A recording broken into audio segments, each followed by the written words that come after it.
وہ کون تھا جس نے آسمان کی طرف تیر چلایا اور دعویٰ کیا میں نے آسمان کے رب کو زخمی کر دیا ہے؟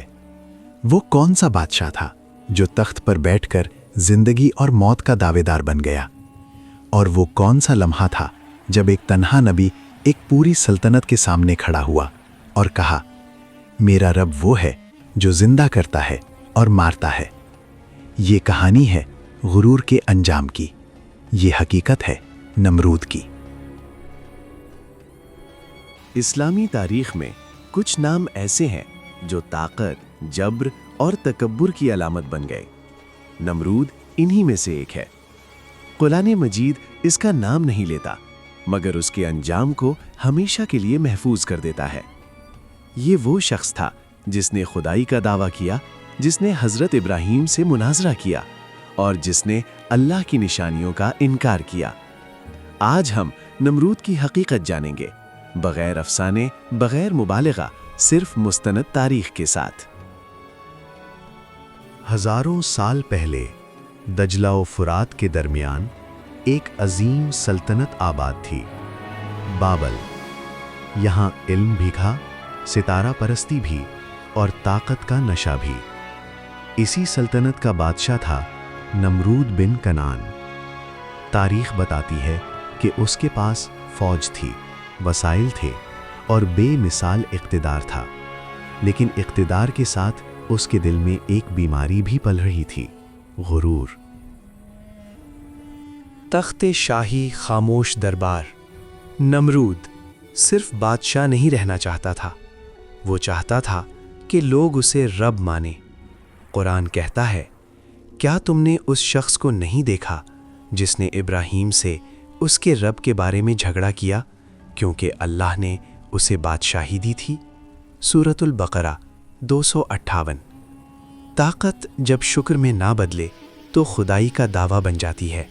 نمرود اسی راستے پر چل پڑا۔ رات کا آسمان، ستارے۔ اسی معاشرے میں ایک نوجوان اٹھا، حضرت ابراہیم علیہ السلام۔ انہوں نے ستاروں، چاند اور سورج کو دیکھا اور سوال اٹھایا، یہ سب ڈوب جاتے ہیں، یہ رب نہیں ہو سکتے۔ یہ سوال پورے نظام کے خلاف تھا، اور یہی سوال نمرود تک پہنچ گیا۔ دربار، عوام کی موجودگی۔ حضرت ابراہیم علیہ السلام نمرود کے سامنے کھڑے تھے۔ نمرود نے کہا، میں بھی زندہ کرتا ہوں اور مارتا ہوں۔ اس نے 2 قیدی بلائے، ایک کو چھوڑ دیا، ایک کو قتل کر دیا، مگر ابراہیم علیہ السلام خاموش نہ ہوئے۔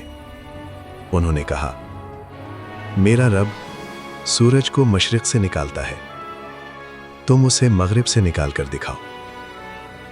قرآن کہتا ہے، پس وہ کافر لاجواب ہو گیا۔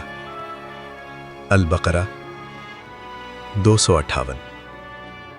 یہ لمحہ نمرود کی شکست تھا، مگر اس نے ماننے سے انکار کر دیا۔ شعلے، لکڑیوں کے انبار۔ نمرود کے غرور کو چوٹ لگ چکی تھی۔ اس نے حکم دیا، ابراہیم کو آگ میں ڈال دو۔ شہر کے لوگ مہینوں لکڑیاں جمع کرتے رہے، اتنی بڑی آگ کہ پرندہ بھی اوپر سے نہ گزر سکے۔ ابراہیم کو منجنیق میں رکھا گیا، اور پھر اللہ کا حکم آیا، اے آگ ابراہیم پر ٹھنڈی اور سلامتی والی ہو جا۔ خاموش دربار، حیرت زدہ چہرے۔ آگ جل نہ سکی، ابراہیم سلامت باہر آئے۔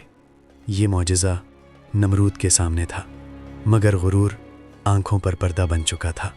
وہ جانتا تھا یہ اللہ کی نشانی ہے، مگر ماننا اسے گوارا نہ تھا۔ وقت کا گزرنا، سلطنت کی وسعت۔ اللہ ظالم کو فوراً نہیں پکڑتا۔ نمرود کو مہلت ملی، سلطنت پھیلتی گئی، فوج مضبوط ہوتی گئی، مگر دل اور زیادہ سخت ہو گیا۔ یہ اللہ کی سنت ہے کہ پکڑ تب آتی ہے جب حد پار ہو جائے۔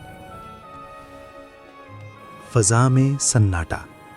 تاریخ بتاتی ہے کہ نمرود پر اللہ کا عذاب ایک مچھر کے ذریعے آیا، ایک حقیر مخلوق جو اس کے ناک کے راستے دماغ تک پہنچ گئی۔ وہ درد جو نہ مرنے دیتا تھا نہ جینے دیتا تھا۔ لوگ اس کے سر پر جوتے مارتے تاکہ درد کم ہو۔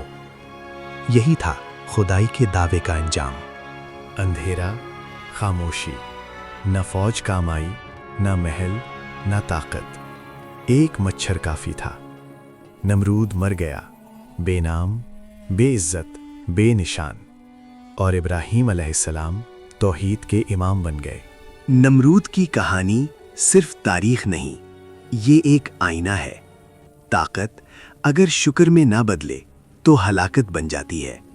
علم اگر عاجزی نہ لائے تو گمراہی بن جاتا ہے، اور ایمان اگر مضبوط ہو تو ایک انسان پوری سلطنت کے سامنے کھڑا ہو سکتا ہے۔ آج بھی دنیا میں نمرود موجود ہیں، نام بدل گئے ہیں، چہرے بدل گئے ہیں، مگر غرور وہی ہے۔